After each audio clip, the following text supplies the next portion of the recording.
এইরকম সুন্দর সুন্দর কটেজ টাইপ বাড়িঘর আর খোলামেলা পরিবেশে আমি প্রথমবার একটা বিয়ের দাওয়াতে গেছিলাম। এর আগে এই জায়গাটায় আমার যাওয়া হয় নাই। তো আজকে শেয়ার করবো আপনাদের সাথে এখানে ভিতরে কি কি আছে, কোথায় কোথায় ঘুরতে পারবেন। আর বাচ্চারা খুব এনজয় করবে এই জায়গাটাতে। আজকে আমরা চলে আসছি গাজীপুরে, জয়দেবপুর থেকে 30 থেকে 40 মিনিট ভেতরে। আচ্ছা, এটার নাম হচ্ছে ফাল্গুন শুটিং স্পট। আচ্ছা, এখানে যে শুটিং হয় সেটা আমি জানতাম না। ভিতরের এরিয়াটা অনেক বড়। আর এখানে মূলত আমি আসছিলাম আমার শালির বিয়েতে। তো শুরুতে ঢুকতেই প্রোগ্রামের আয়োজন করা হয়েছিল বিবাহোত্তর সংবর্ধনার। এখানটাতে স্টেজ করা হয়েছে খুব সুন্দরভাবে, এবং আইদার ডেকোরেশন থেকে শুরু করে আউটডোরে হওয়াতে মোটামুটি সবাই খুব এনজয় করছে। সাধারণত আমরা বিয়ের যে প্রোগ্রামগুলো দেখি ইনডোরে বা কমিউনিটি সেন্টারের ভিতরে, এখানটা আমার কাছে খুব ভালো লাগছে। বাচ্চারা খুব এনজয় করছে।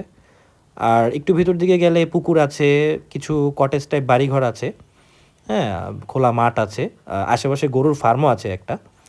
আর পর্যাপ্ত পার্কিং স্পেস তো আছেই। গাড়ি, মোটরসাইকেল এগুলি রাখা নিয়ে তেমন কোনো টেনশন নাই। আর সবচেয়ে মজার বিষয় হচ্ছে বাচ্চারা খুব এনজয় করে এই জায়গাটাতে। ওরা সারাদিনই মানে ঘুরে, যারা শহরের যারা, ওরা খুব এনজয় করে। আশেপাশে সুইমিং পুলও আছে, এবং পেছনে ওই যে মুন্সিগঞ্জের যে কাঠের বাড়ি সেগুলোও আছে। সব মিলিয়ে শহর এবং গ্রামের একটা মিশ্রণ আর কি পুরো পরিবেশটাতে। আহ, ভালো লাগছে, খারাপ না। এখানে আড্ডা দেওয়ার মতো জায়গাও আছে, আপনি চাইলে বসে আড্ডা দিতে পারবেন, চা খেতে পারবেন। হ্যাঁ, এনভায়রনমেন্টটা জোস ছিল। আমাদের খাবারের ব্যবস্থা করা হয়েছিল অন্য সাইডে।